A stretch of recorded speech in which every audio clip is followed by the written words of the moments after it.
La asociación AFAVAL ha puesto en marcha en Mérida un centro de día de reincorporación sociolaboral para jóvenes con conductas adictivas. En la actualidad atienden a 43 personas procedentes de diferentes puntos de la región. El ministro de Transportes, José Luis Ábalos, anuncia en Mérida que el Estado se hará cargo del desdoblamiento de la Nacional 630 a su paso por la capital extremeña, concretamente del tramo que va desde la Rotonda de las Josefinas a la del Tanatorio. Unidas por Mérida pregunta al Consorcio de la Ciudad Monumental por la situación en la que quedarán los trabajadores de los servicios privatizados tras el cierre de los recintos monumentales debido a la pandemia. Se mantiene abierto el plazo de inscripción para las actividades dirigidas de GAP y Pilates en los polideportivos de Nueva Ciudad y Las Abadías. Las lluvias débiles continuarán estando presentes este jueves y las temperaturas mínimas experimentarán nuevamente un ascenso, mientras que las máximas no se verán alteradas.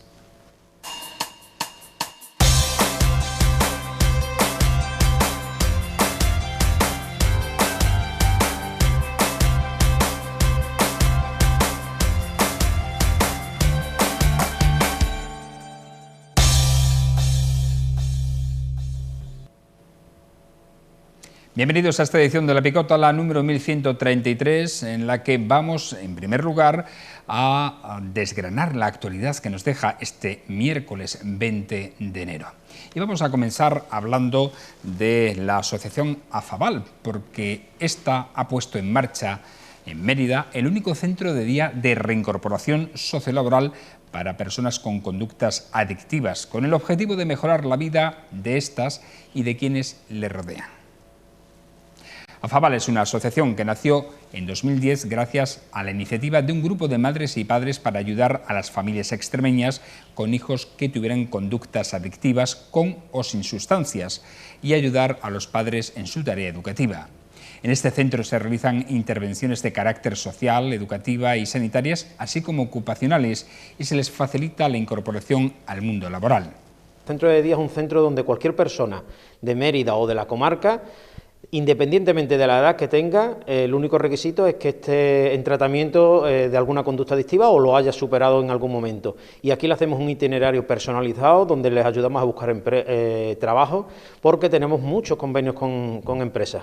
Principalmente, como AFAVAL, desde el año 2010 estamos trabajando con jóvenes y adolescentes. Ese es el perfil actual en el que nos está llegando, jóvenes de 18, 17, 25, tenemos desde bailes de salón, bailes latinos que hacemos aquí una vez en semana, cuando se podía hacer antes de la pandemia, manualidades, cosmética natural, botica natural, defensa personal, es decir, cualquier cosa que sepamos que le puede venir bien a estos jóvenes, estamos siempre con nuestros voluntarios ayudándoles. La asociación cuenta con un centro terapéutico, centro de día, programa para menores infractores y programas de prevención. En la actualidad atiende a más de 40 personas, aunque en 2020 esta asociación trabajó con 124 personas procedentes de varios puntos de la región en su centro terapéutico, de las que 109 tenían conducta adictiva con sustancia y el resto sin ella. En este momento son 5 personas trabajando, hay 3 psicólogas concretamente, una trabajadora social y yo soy la persona que coordino. Además también estamos muy coordinados con voluntarios y voluntarias que vienen a hacer sus labores. Entre chicos y chicas están 43 personas son las que estamos ayudando y las que le estamos haciendo ese itinerario personalizado. La pandemia del COVID ha cambiado nuestra vida y también ha incidido en las costumbres de los jóvenes con conductas adictivas. El confinamiento les está viniendo muy bien a jóvenes y a personas que están en tratamiento, porque evidentemente ellos, el toque de queda, el no haber fiestas, todo eso se ha eliminado de un plumazo y ya no tienen que hacer esa fuerza de voluntad ellos de no acceder a ese tipo de eventos, sino que solo la sociedad, en la situación en la que nos encontramos, lo hace por sí solo. El ministro de Transportes, José Luis Ábalos, que ha estado este miércoles en Mérida, ha anunciado las inversiones que el Estado tiene proyectadas ejecutar en la ciudad, como es el desdoblamiento de la Nacional 630 a su paso por la capital extremeña.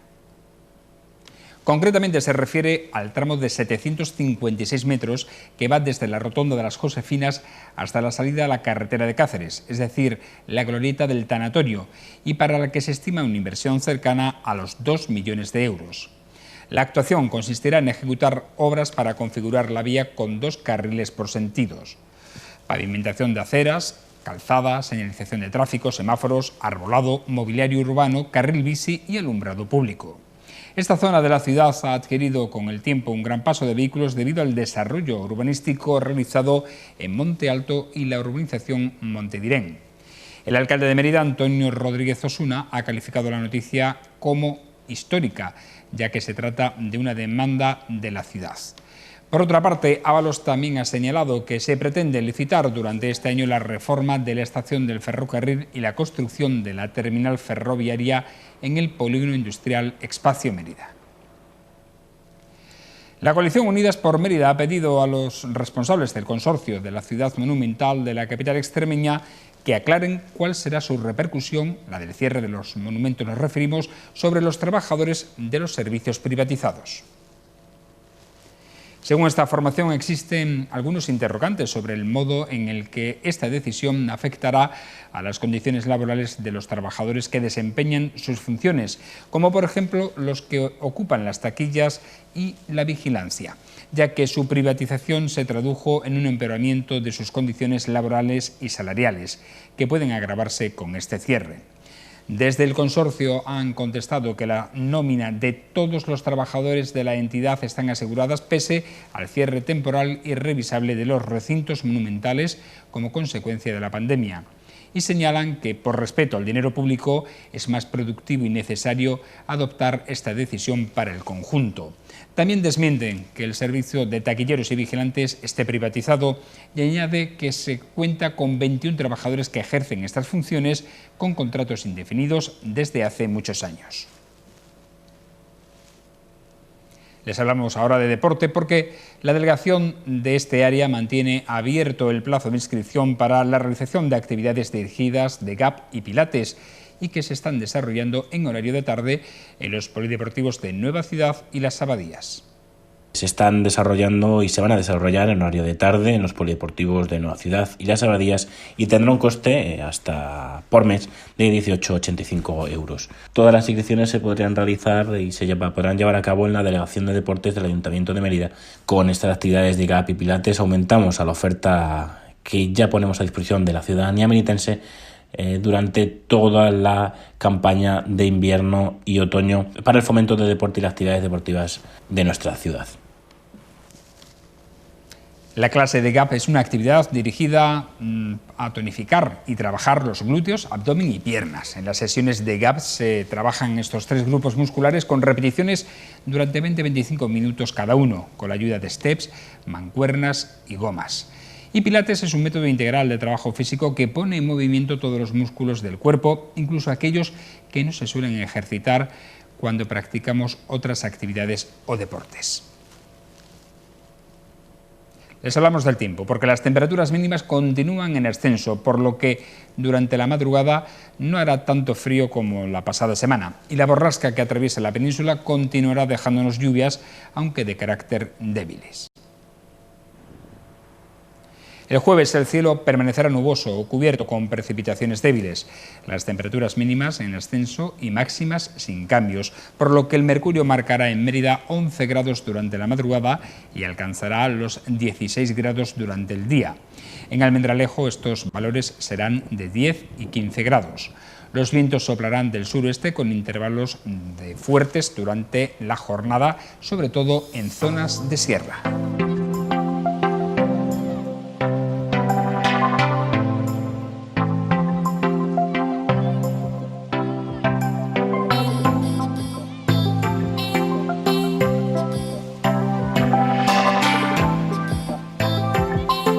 El Ministerio de Sanidad y las comunidades autónomas ultiman la siguiente fase de vacunación tras la accidentada etapa vivida en esta primera, con la lenta administración de dosis a los usuarios de las residencias de mayores y grandes dependientes, así como a los sanitarios de primera línea en la batalla contra el COVID.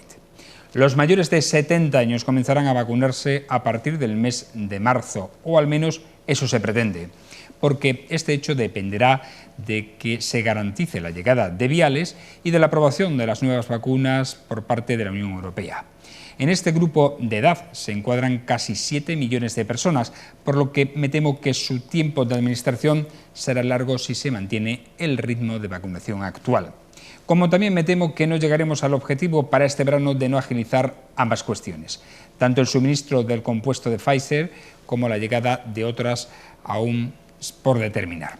Tampoco se cumplirá si no se aumenta el número de equipos que la inyectan.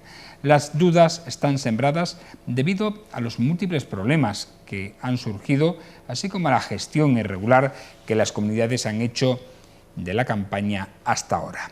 No me cansaré de insistir en que se ha de poner toda la carne en el asador para que se cumplan los plazos, porque de ello dependerá la recuperación de la salud primero y después de la economía, para que este año 2021 no sea un año fallido, como fue el anterior.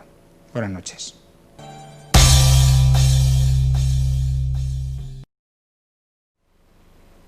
Iniciamos esta segunda parte de La Picota con el análisis de los temas más candentes que nos deja la actualidad. Hoy están con nosotros Luis Manuel Tobaja. ¿Cómo está? Buenas noches. Estamos bien, buenas noches. Con menos frío, afortunadamente, con el agua, aunque son precipitaciones débiles, pero bienvenida sea, ¿verdad?, la lluvia. Se acabó el invierno. ¿Tú crees que sí? Creo yo. Decía un chiste, esto de en Extremadura el invierno es corto, ¿no? Y dice, sí, el año pasado cayó un jueves. Pues aquí hemos tenido un poquito más, pero no mucho. Sí, sí, efectivamente. Y tenemos también con nosotros a Javier Segura. ¿Cómo está? Buenas noches. Buenas noches. Pues ¿qué tal? Bien. Pues disfrutando eso, un poquito de la lluvia, bastante mejor temperatura, con lo que, bueno, ya es agradable, aunque sea asomarse al patio. Y bueno, pues sí, es bastante bien. Bueno, hemos pasado una borrasca que nos ha dejado nieve, que tenía nombre de Filomena, y ahora nos atraviesa otra que afortunadamente solamente es lluvia, y además no son lluvias fuertes, son débiles. Ojalá fueran un poco más persistentes, ¿verdad?, que buena es la lluvia, sí. Sobre todo también para limpiar, no solo para tener agua y acumular agua, sino para limpiar la atmósfera. Efectivamente, todo lo que es el tema de contaminación que se provoca precisamente por las temperaturas tan bajas, ¿no?, que lo que es todo el tema de los gases y todo el tema contaminante, pues se queda muy cerca, digamos, del suelo, ¿no? Entonces, pues esta lluvia le va a venir muy bien. Hoy he visto precisamente en una cadena nacional que Madrid durante toda la nevada se ha limpiado la atmósfera, hoy volví a tener la boina. Vaya. De contaminación. Sí, porque además las heladas están aparejadas a altas presiones. Entonces lo que ha pasado es que me imagino que habrán puesto calefacción, obviamente, claro. y con la alta presión de la helada después de la Filomena, claro que se ha quedado se queda ahí. Era lógico, tenía su sentido. Pues de nuevo la boina. Bueno, ahora vamos a hablar... va a venir bien también la lluvia. De otras cuestiones. Tenemos que hablar, nos quedamos en Mérida porque hoy hemos conocido que el ministro de Transportes, Ábalos, que ha estado en Mérida durante esta jornada y ha participado además en un programa de radio, pues ha anunciado al alcalde que le concede un deseo por Navidad, en este caso por Año Nuevo, que es el desdoblamiento de la Nacional 630. Es una vía que, bueno, pues yo creo que a lo largo de varias legislaturas y varios alcaldes han intentado que el Estado, para entregarla a la localidad, al ayuntamiento, la diese con el desdoblamiento incluido, pagase ese desdoblamiento, y no se ha conseguido hasta este momento, que hoy sí ha anunciado Ábalos que se va a producir el desdoblamiento desde las Tres Fuentes hasta la rotonda del tanatorio, con todo lo que conlleva de acerado, iluminación y evidentemente 2 carriles por sentido. Bueno, una buena noticia, ¿no? Sí, buena noticia, además para los que vivimos por aquella zona, la verdad es que es bastante buena, pero fíjate que la estabas realmente contando... el desdoblamiento está hecho hasta Monte Alto, ¿no? Hasta Habría que hacer desde sí. Monte Alto hasta la rotonda del cementerio. Efectivamente, nada, son apenas 500 metros o 600 metros, pero que era un quiste que al final hacía ahí un tapón, ¿no?, que no tenía sentido. Pero conforme estaba escuchándote la noticia, me estaba acordando de todos aquellos ministros que venían con promesas incumplidas y que venían prometiendo una nueva, para que, bueno, dijera, bueno, mira, no te voy a preguntar por el tren, ¿verdad? No te voy a preguntar por el tren porque me has traído la buena noticia del desdoblamiento de la carretera. El problema es que la historia también nos demuestra, y aquí los ministros son de todos los colores habidos y por haber, que se van acumulando los incumplimientos de las promesas. No se termina una viene la nueva promesa, pero tampoco se cumple.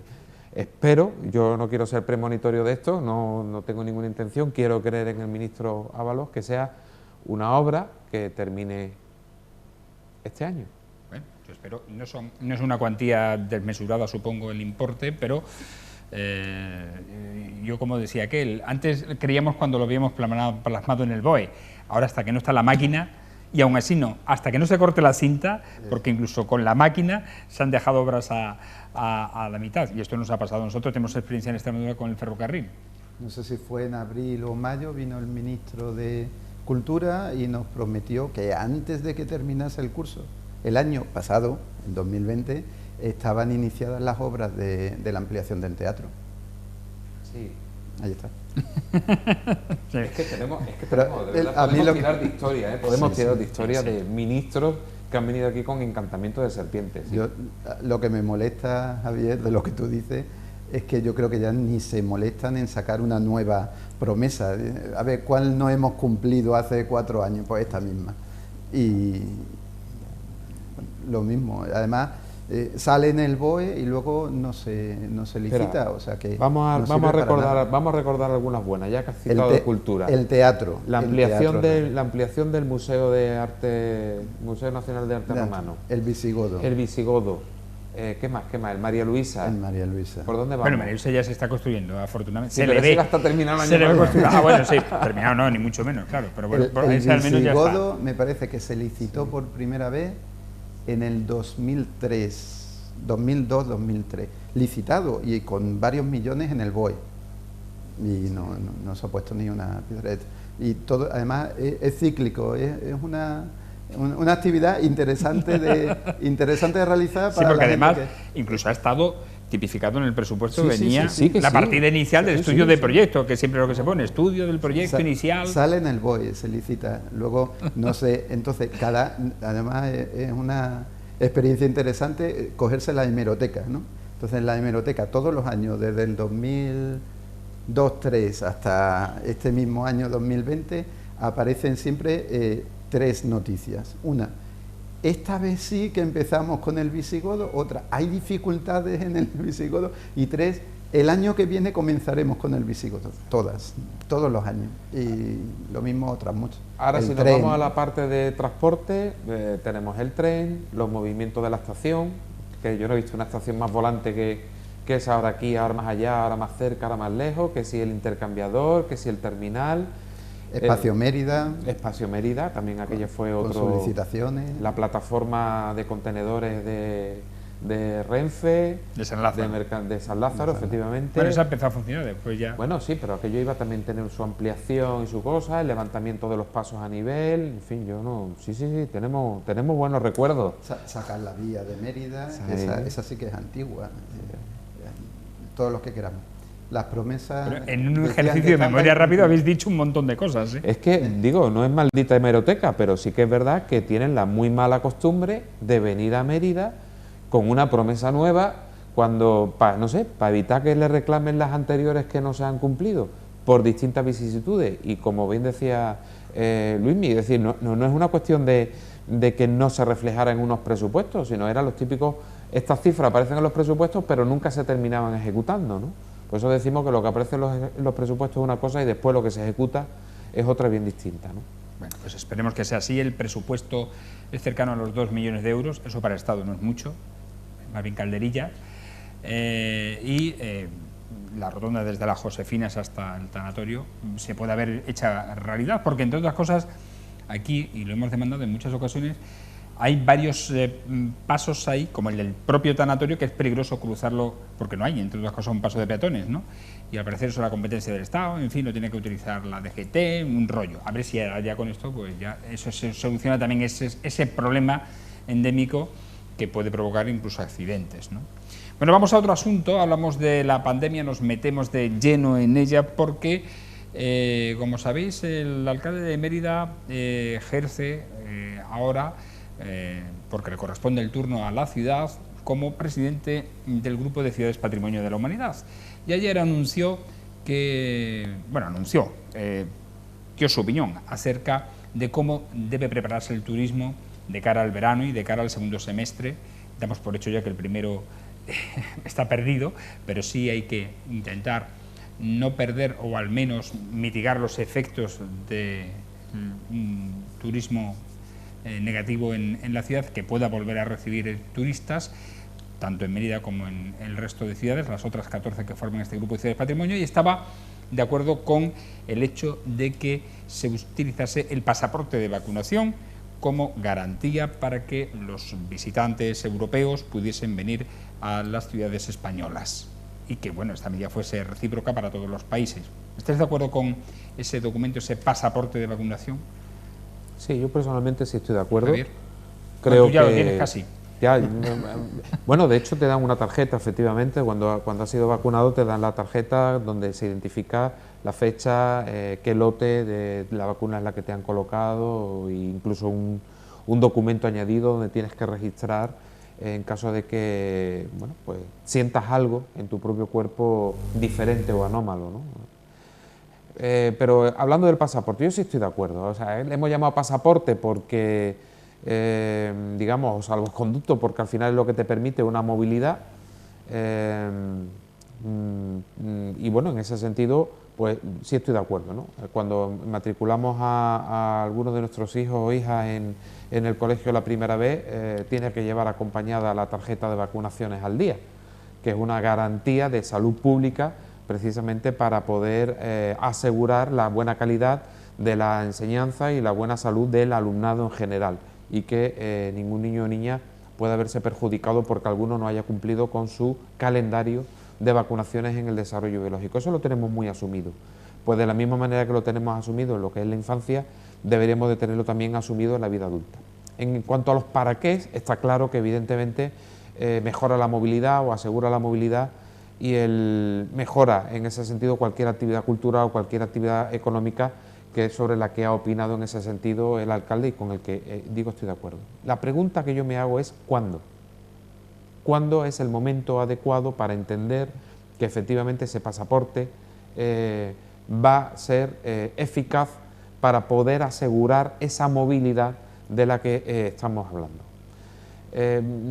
La comunidad científica, o al menos la que se está opinando a través de los distintos medios de comunicación, no tiene claro de que en estos momentos ese pasaporte resulte eficaz, porque para que podamos hablar de una total inmunidad en cuanto a la movilidad de la población, se necesita que sea mucha población la que esté vacunada y no una minoría. 70% al menos, ¿no? Efectivamente, es decir, pero de todo el mundo. Sí, sí, de todo el mundo. El 70% de toda la población mundial. Cuando esté vacunada ese 70% de la población mundial, entonces estaríamos asegurando esa inmunidad. ¿Desde cuándo ese pasaporte puede resultar eficaz? Bueno, el hecho de que yo sea inmune no quiere decir de que no sea un elemento transmisor de cualquier tipo de virus, gripe, COVID o de cualquier otra naturaleza. No me afectará a mí, pero puedo ser transmisor. Si mi movilidad, que me inmuniza personalmente, puede ser un foco de contagio al resto de la población no inmunizada, pues entonces no estoy asegurando nada más que mi propia inmunidad. Bueno, que te puedes convertir en un supercontagiador. Efectivamente. Porque como tú no tienes síntomas, no tienes ningún tipo de problema, estás alegremente por ahí circulando, ciertamente. Luisma. A mí es que me gusta mucho la ciencia ficción, y en la ciencia ficción... Oye, por eso que lo digo un físico... Sí, bueno, sí es ciencia ficción buena, sí, ¿no? Y no fantasía, eso es otra cosa diferente. Y en la ciencia ficción se aprenden muchas cosas, y yo, además de dudar por los motivos que dice Javier, es decir, mientras no estemos todos vacunados, el pasaporte en realidad no te asegura que no seas contagiador, y cuando se haya alcanzado la inmunidad de rebaño será totalmente inútil, porque ya hay inmunidad de rebaño, que más te da que estés vacunado o no, cuando lo normal es que, igual que en sarampión ahora mismo, todos tenemos inmunidad de rebaño, por lo menos en España, nadie te pide la cartilla de vacunación de sarampión, porque no hace falta, ¿no? Entonces, entre lo uno y lo otro, y entre medio, hemos creado un registro que obviamente tiene aplicaciones lícitas y válidas, como puede ser pues que no seamos un peligro para el resto, pero que puede tener otras muchas aplicaciones y utilidades en un futuro, y abrimos el camino para, oye, y si luego surge otra enfermedad, y si al final resulta que lo que queremos es que no haya diabéticos, es un camino que se me antoja peligroso. No digo que no sea adecuado en este instante, pero que tiene unos riesgos que yo creo que deberíamos valorar de cara a un futuro quizás lejano, que ojalá no llegue nunca, pero que nos puede llevar a situaciones como, volviendo a la ciencia ficción, por ejemplo, Gattaca, ¿no? Una película de hace unos 20 años, que en el fondo, desde que naces, sale predestinado genéticamente a ser o a no ser ciertas cosas. Entonces, desde el punto de vista de libertades, abre un camino difícil, complicado de vislumbrar a dónde nos puede llegar. Ahora, entiendo que el alcalde lo haya dicho, porque bueno, es una manera de decir, además me parece sensato, ¿no? Bueno, si traemos a gente que no puede contagiar, pues creamos una sensación de seguridad que puede ser incluso cierta, y eso obviamente nos va a favorecer. De tal manera, yo creo que dicen que las crisis son oportunidades, y especialmente el grupo de ciudades patrimonio de la humanidad en España tiene una oportunidad única, porque en turismo internacional obviamente se va a ver reducido muchísimo, no sabemos si solo este año o los sucesivos, y lo previsible es que en el momento en el que podamos movernos un poco por por España, pues sea pues turismo interior. Ahí es donde tanto Mérida como el resto de ciudades patrimonio tienen que posicionarse bien, creando imagen, creando seguridad y dando una gran oferta que sea atractiva para el resto de españoles, portugueses y europeos cercanos, digamos, ¿no? Y ahí, pues bueno, pues es verdad que este año se ha mantenido tanto el Festival Stone como el Festival Internacional de Teatro, que es un gran comienzo, y bueno, y ampliando oferta y vender Mérida, pero no esperar a entonces, sino desde ya, crear imagen. Bueno, absolutamente de acuerdo. Yo creo, además, tú que iba a decir que te gusta tanto la ciencia ficción, es que estamos viviendo ahora mismo dentro de una película de ciencia ficción. Sí, literalmente. La situación literal. Literalmente. No sé si habéis visto la película Virus, es que es calcado a lo que estamos viviendo. Javier. Sí. No, y además la vives en el momento presente, porque no sabes qué va a ocurrir al día siguiente cuando amaneces, cuando te levantas de la cama, ¿no? La novedad del día, ¿no? Por decirlo de una manera, cómo todo está transformando en esa incertidumbre permanente que evidentemente pues genera pues un estado de confusión a nivel particular y a nivel colectivo, que reclamamos en ese sentido pues un poquito de que las cosas no se produzcan de la manera tan acelerada, ¿no? Pero bueno, vuelvo a decir un comentario que siempre suelo decir mucho. Esto es como cuando vas en una carretera que lleva mucha circulación. No puedes mantener una velocidad lineal. A veces puedes ir más rápido, otras veces tienes que ir más lento, otras veces tienes que frenar, tienes que reducir marcha, tienes que estar atento. Y esto es un poco lo que nos está ocurriendo en la pandemia, esta incertidumbre. Claro, estamos haciendo nuestra película de ciencia ficción, no sabemos qué va a ocurrir mañana. Cuando creíamos que lo teníamos controlado, resulta que vienen unas mutaciones que contagian a una velocidad muchísimo mayor. Empezamos a escuchar de la británica y resulta que en Sudáfrica también hay otra madre. Esto se está complicando de qué manera, ¿no? Es decir, bueno, pues está la incertidumbre del día a día. Esto es lo que lo hace, si lo queremos ver en modo de película, emocionante, suspense.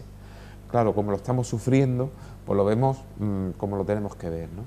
Y hablando de ciudades patrimonio, ¿no? de lo que comentaba, fíjate que a mí algo que me ha gustado mucho de cómo ha evolucionado en los últimos años la programación cultural y la vinculación con su patrimonio arqueológico en Mérida ha sido el que se han ido dotando de contenidos diferentes, atractivos para todo tipo de público, pensando público internacional, público familiar, turismo interior, turismo internacional.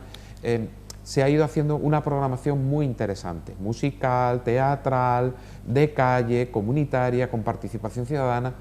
En esa línea, bueno, pues hay que seguir trabajando y habrá que plantear, pues esto para la recuperación del turismo, un turismo que lo primero que va a exigir es seguridad sanitaria, pues habrá que plantear una programación igualmente atractiva. pero que no será a partir de, eso tiene que estar ya, como quien dice, pensado para que en el momento en el que sea posible, aunque sean espacios cortos de tiempo, poderse poner en marcha. Eso también nos va a dar mucha ilusión en esta situación de ciencia ficción. No sabemos si habrá festival de teatro el año que viene o no. No lo sabemos. Ya por lo pronto sabemos qué va a pasar con la Semana Santa, pero no sabemos qué va a pasar con el festival.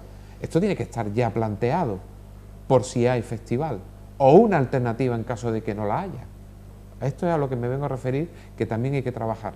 Si se hace colectivamente todas las ciudades patrimonio, lo que estás creando es un paquete turístico muy atractivo, un aliciente muy interesante para que cualquier ciudadano, ya sea español o extranjero, que tenga la oportunidad de visitarnos, nos visite, porque llevas ese aval, ese plus que lo hace diferente, ¿no?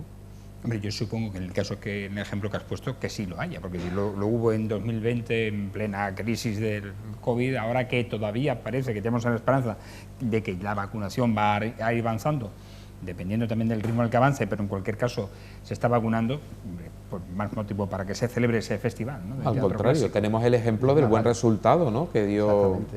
Sí, sí, y además claro, lo hemos comentado antes de entrar en antena, sin ningún tipo de incidencia posterior.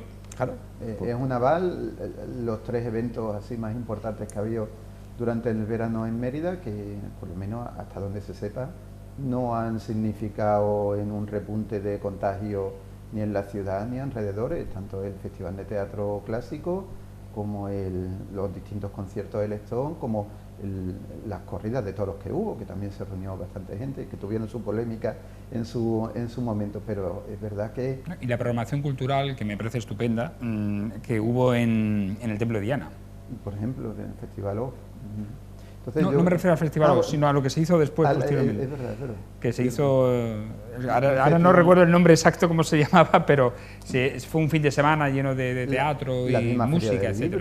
Que también por ejemplo. Entonces, yo creo que esto también es un aval que se puede vender. Oye, es que nosotros hemos mantenido el Festival de Teatro el año pasado, los resultados fueron estos y funcionó. Eso es, eso es justamente a lo que me refería.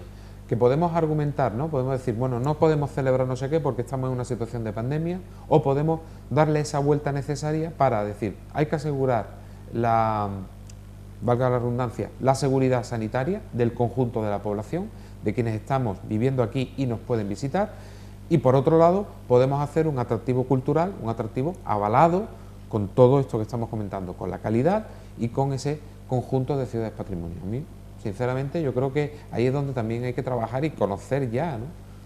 Bueno, la Sala Templo se llamó esos 12 espectáculos que se programaron a partir del 19 de julio en el Templo de Diana. Me imagino este verano, ¿no? Que era una entrada de vacunados, de no vacunados, ¿te imaginas? Bueno, por cierto, hablando de vacunas, ¿qué os parece la polémica que se ha originado en torno a la vacunación de algunos ediles, concejales, incluso consejero de Salud y Sanidad de alguna comunidad autónoma en torno a saltarse el orden de vacunación? Bueno, la verdad es que hay diferentes casos, pero en cualquier caso, pues ha suscitado una fuerte polémica, Luisma.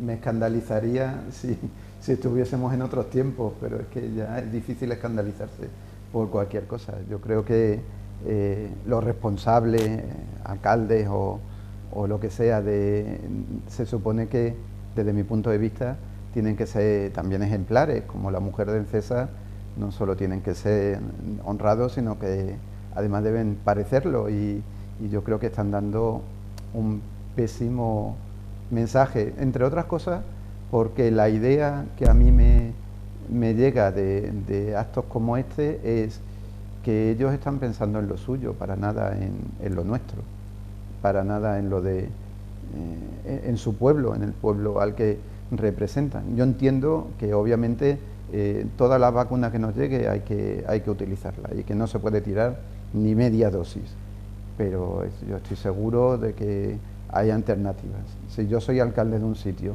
me llega en sanitario y dice, me sobran 2 dosis, te las pongo, digo, no, a mí no. Yo qué sé, al que esté más expuesto, al conserje del colegio de los niños de al lado, que le va a llegar Dios sabe cuándo, o al bedel del ayuntamiento, no lo sé. Yo creo que hay otras prioridades que el capitán del barco debería ser el último en abandonarlo y no el primero, y que además hay tiene que haber una responsabilidad social y sobre todo una ejemplaridad, que yo creo que es lo que en este caso, yo entiendo que todo el mundo se quiere vacunar, pero hay que ser ejemplares. ¿Tú qué opinas, Javier, Pues, de este tema? Opino lo mismo. Aquí se han establecido 3 grupos de población, un orden para ser vacunado en función de la pertenencia de determinado grupo. Si en el desempeño de su labor profesional el edil o alcalde o concejal correspondiente no está en el grupo prioritario de vacunaciones, pues no tiene por qué saltárselo, ¿no? El refranero español está muy... ¿Cómo era eso del palo que nadie conoce mejor lo que hay en la olla que el palo que lo menea, ¿no? Es decir, muchas veces desde los ayuntamientos tienen que apoyar lo que es la logística del proceso de vacunación y demás, y al final pues conocen dónde se está vacunando en el preciso momento, pueden hacer un seguimiento de que se ejecute bien, pueden encontrarse con que pueda haber alguna dosis que no se vaya a utilizar, y tienen que reaccionar rápido precisamente para que no se tiren cometiendo el error de decir, bueno, pues yo mismo me vacuno, ¿no? Yo me parece que no es apropiado, como bien dice Luis, necesitamos listas de suplentes. Aquí están las personas que se van a vacunar, aquí hay otro segundo grupo que está en suplencia por si alguno del primero, por la circunstancia que sea, pues falla, y ya está, y ya se ha resuelto en ese sentido el problema. Eso se establece en cada centro. Oye, prepare usted la lista de las personas que van a ser vacunadas porque lo necesita Salud Pública para llevarlo, para poder registrar y demás. Por otro lado, prepare usted una lista de personas sustitutas en caso de que alguna de ellas falle, y ahí ya se acabó el problema. Si a partir de ahí se ha gestionado por parte del alcalde, aquí me voy a vacunar, pues entonces lo que me está dando a entender es que lo que tiene una jeta y usted lo que no se merece es estar donde está.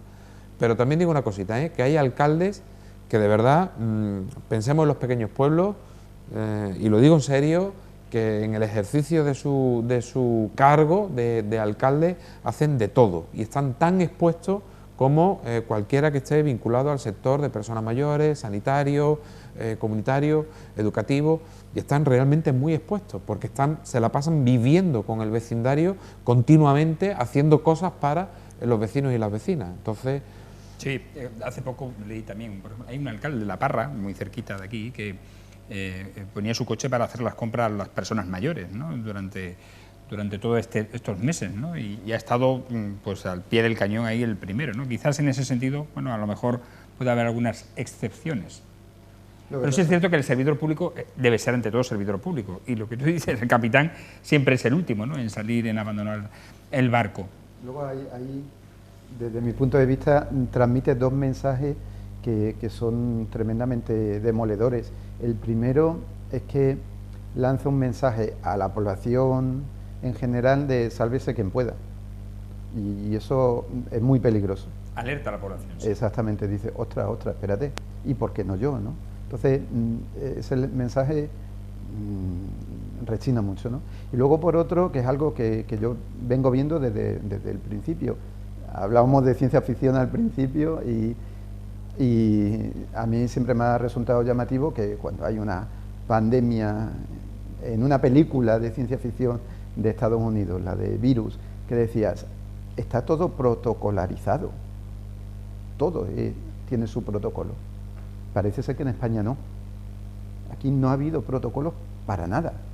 Es decir, fallamos al principio, en febrero, en establecer unos protocolos que nos sirviesen para no llegar a la situación en la que llegamos. En el ámbito educativo, desde marzo, que fue el confinamiento, hasta junio no se hizo nada a nivel legislativo. Es más, se sucedían decretos que unos se corregían a otros y que contradecían al anterior, y llevamos pensando en vacunas desde marzo, estamos en enero y parece ser que tampoco hay un plan bien establecido, protocolarizado, de qué se debe hacer. Por ejemplo, en algo tan simple como me sobran 3 dosis, ¿qué hago? No lo hay. Entonces, y bueno, y dentro de lo que cabe, 3 dosis es algo comprensible, porque vienen en viales de 6, ¿no? Sí. Lo que no es normal es que en el caso de cierta residencia han sobrado 200 y 300 dosis. Eso es una falta de planificación claramente. No sé cómo se distribuyen esas dosis y cómo se dispone a la población para ser vacunada. Y esta es la parte fácil, porque se ha ido a vacunar a lugares que están cerrados y que están bien localizados, pero ¿y cuando haya que vacunar a toda la población? ¿Qué se hace? ¿Se sabe? No sé si se sabe. Fíjate, hombre, no puedes tener un protocolo para todo, ¿no? Y más en una situación de incertidumbre, no puedes tener un protocolo para todo. Es decir, las películas de ciencia ficción son prescritas para lo que va a suceder en la película. El protocolo es el guión. Claro, el protocolo es el guión. Tú determinas qué protocolo quieres, ¿no? Hasta quién se salta el protocolo, porque si no, no hay película. Pero yo creo que en el ámbito de la salud no nos ha ido para nada mal en cuanto al desarrollo o aplicación de los protocolos correspondientes hasta tal punto creo que todo es mejorable, pero creo que ha existido ese protocolo que enseguida se ha señalado donde no se estaba cumpliendo adecuadamente. Es decir, cuando por ejemplo los sanitarios no podían acceder a la residencia de mayores o las personas mayores no podían acceder a los centros hospitalarios, para tú identificar que ahí se estaba incurriendo en un problema grave es porque existe un protocolo que alguien lo ha cortado.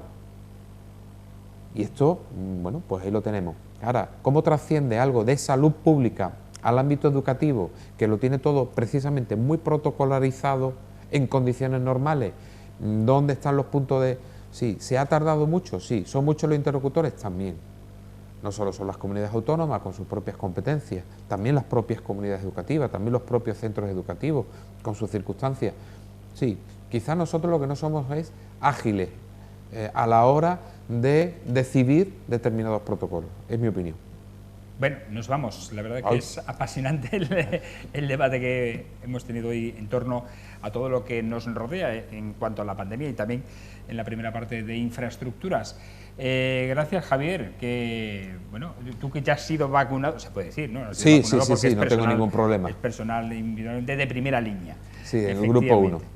Exacto, pues esperando contra tu experiencia tu segunda dosis. En mi segunda dosis. De momento me veréis poco por la calle porque me han pedido que por favor me cuide al máximo y nada, pues ya contaré la experiencia de la inmunidad 7 días después de haber sido la segunda dosis. Bueno, a ver si eres inmune a todo. Exacto. También a los comentarios y a la política que hay por ahí, ¿no? Al caos político y a las opiniones políticas encontradas que nos estamos... nunca mejor dicho, encontrando en esta situación de la pandemia, en una pandemia politizada. Bueno, permíteme, el día que encontremos la vacuna para la tontura, ese día será feliz la humanidad. Totalmente. Gracias, Javier. Gracias, Luisma. Que, bueno, sigues viendo muchas películas de ciencia ficción, que a veces la realidad supera la ficción. Más que película, la lectura. La lectura, muy bien. ¿Te gusta leer ciencia ficción? Sí. Además lo recomiendo. Yo sé que los literatos no lo consideran un género muy top, pero hay ciencia ficción en literatura muy, muy interesante. Bueno, buenísimo. Porque además hablan sobre las personas. Te pones en una situación totalmente atípica, utópica a veces, y en el fondo lo que está hablando es sobre cómo somos los humanos. Pues que no se han acertado, no ha acertado Stephen King cosas. Nos vamos, señores, no hay tiempo para más. Agradecerles como siempre su atención, instándoles a que nos sigan en las redes sociales, en Facebook, Twitter, YouTube e Instagram, también en la página web de Televisión Extremeña, donde podrán informarse de todo lo que acontece no solo en Mérida, sino también en Extremadura, y emplazarlos a una nueva edición del Picota. Mañana será en torno a las 10 menos 25 de la noche aquí en la TDT, en esas mismas redes sociales y página web. Hasta entonces, buenas noches y sean muy felices.